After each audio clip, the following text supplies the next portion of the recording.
How to fix Star Wars Battlefront 2 not launching. So we have a few methods over here. The first one is to pretty much just restart your PC.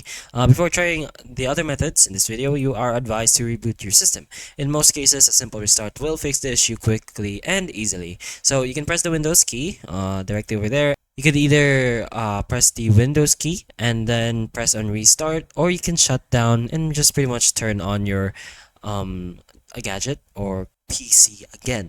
The second method is to run the game as administrator. So sometimes you're gonna need administrative privileges to access a few files and services in Battlefront 2. So you can do this by right-clicking on the Battlefront 2 shortcut, usually located on the desktop, and select Properties. In the Properties window, switch to the Compatibility tab and then check the Run as Administrator button.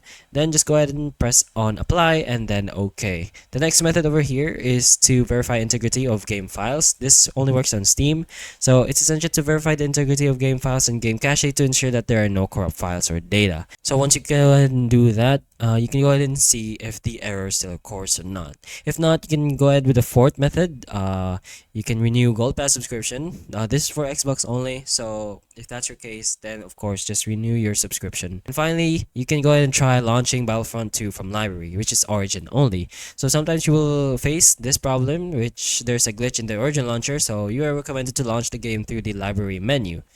So launch Origin and then select the My Game Library option. So there, the list of all games will be displayed on the screen, and just pretty much click on the game, then select Play from the context menu. But hopefully one of these methods can help you, and if they can, please like and subscribe for more videos like this, and that's all.